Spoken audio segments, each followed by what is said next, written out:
गीता में बताया गया है कि वासना, गुस्सा और लालच ये तीनों चीज़ें नरक के द्वार हैं। अगर आपको सुखी रहना है तो आपको इन तीनों चीज़ों से दूर रहना चाहिए। गीता में योगेश्वर कृष्णा द्वारा बताए गए श्लोकों में से एक श्लोक में गुस्से पर काबू रखना बताया गया है।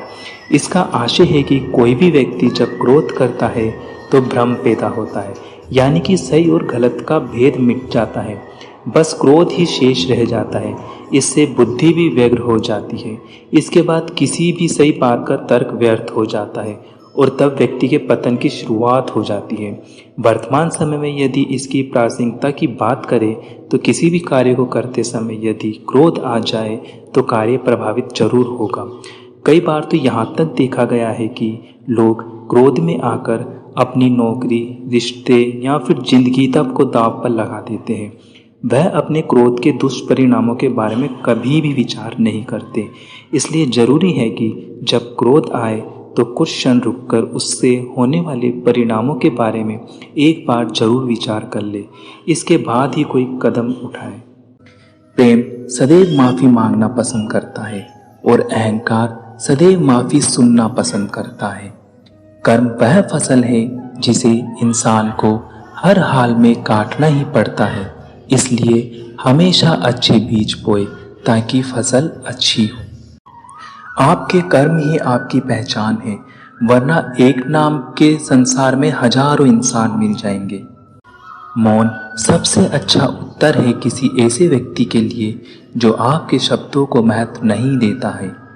जितना हो सके खामोश रहना ही अच्छा है, क्योंकि सबसे ज़्यादा गुनाह इंसान से उसकी जुबान ही करवाती है।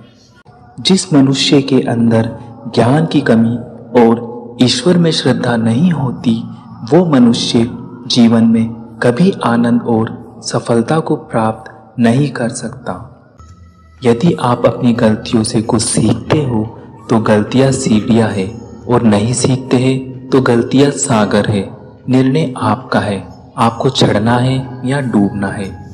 कौन क्या कर रहा है, कैसे कर रहा है और क्यों कर रहा है, इन सब से आप जितना दूर रहेंगे उतना ही आप खुश रहेंगे।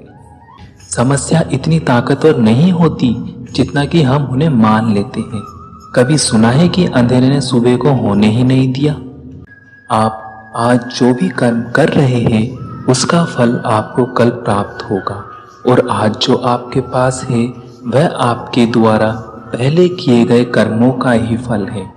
संसार में कोई भी मनुष्य सर्वगुण संपन्न नहीं हो सकता, इसलिए कुछ कमियों को नजरअंदाज करके रिश्ते बनाए रखिए।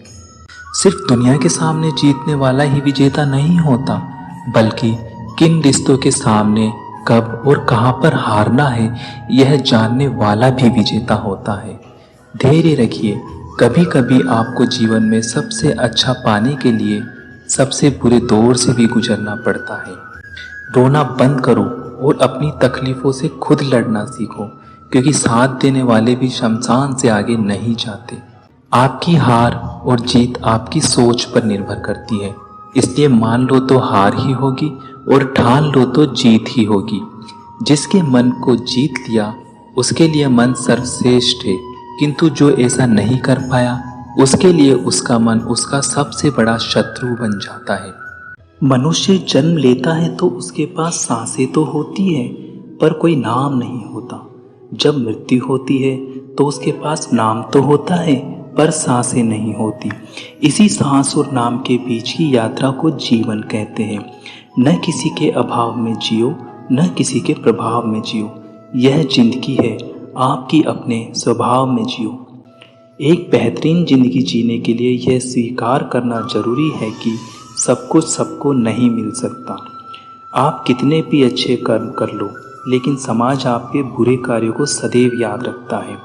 इसलिए लोग क्या कहेंगे यह सोचने से बेहतर है कि आप अपना कर्म करें। जन्म लेने वाले के लिए मृत्यु उसी प्रकार निश्चित है जितना कि मरने वाले के लिए जन्म लेना। इसलिए इस विषय पर शोक मनाना व्यर्थ है। मनुष्य की इच्छाएं अनंत है। यदि इच्छाएं पूरी नहीं होती तो क्रोध बढ़ता है, और इच्छा पूरी होती है तो लोभ बढ़ता है। इसलिए जीवन की हर स्थिति में धैर्य बनाए रखें तथा इच्छाएं सीमित रखें। जैसे उबलते पानी में कभी परछाई नहीं दिखाई देती, ठीक उसी प्रकार परेशान मन से समाधान भी नहीं दिखते। शांत होकर देखिए, सभी समस्याओं का हल मिल जाएगा। मनुष्य को अपने कर्मों के अच्छे और बुरे फल के विषयों में सदैव सोचकर चिंताग्रस्त नहीं होना चाहिए। इस संपूर्ण संसार में कोई भी व्यक्ति महान नहीं जन्मा होता, बल्कि उसके कर्म ही उसे महान बनाते हैं। कर्म करो, फल की चिंता मत करो। भगवत गीता का सबसे बुद्धिमान संदेश यही है। आज हम केवल पैसे, बेहतर घर, कार और सुरक्षित भविष्य के लिए काम कर रहे हैं। हम इतने लक्ष्य चालित हैं कि हम सब कुछ परिणाम के बारे में सोच कर ही करते हैं। यह एक ऐसी चीज़ है जिससे हमें बचना चाहिए, केवल इसलिए कि यदि अपेक्षाएं पूरी नहीं होती है तो दर्द अवश्यंभावी है। इसलिए काम करते रहें और बदले में कुछ भी उम्मीद ना करें। जो व्यक्ति में और मेरा इत्यादि की भावना से मुक्त हो जाता है, उसे जीवन में शांति की प्राप्ति अवश्य होती है। समझदार व्यक्ति जब संबंध निभाना बंद कर देता है तो समझ लेना उसके आत्मसम्मान को कहीं ना कहीं ठेस अवश्य पहुंची है। जीवन में कभी गुस्सा या क्रोध ना करें, यह आपके जीवन को ध्वस्त कर देगा। कठिन परिश्रम से बचने के लिए व्यक्ति को भाग्य और ईश्वर की इच्छा जैसे बहानों के बजाय चुनौतियों का सामना करना चाहिए। गीता में कहा गया है कि कोई भी अपने कर्म से भाग नहीं सकता, कर्म का फल तो भुगतना ही पड़ता है। श्री कृष्ण कहते हैं, मनुष्य को परिणाम की चिंता किए बिना, लोभ लालच बिना, एक निस्वार्थ और निष्पक्ष होकर अपने कर्तव्यों का पालन करना चाहिए। जिस तरह प्रकाश की ज्योति अंधेरे में चमकती है, ठीक उसी प्रकार सत्य भी चमकता है। इसलिए मनुष्य को हमेशा सत्य की राह पर चलना चाहिए।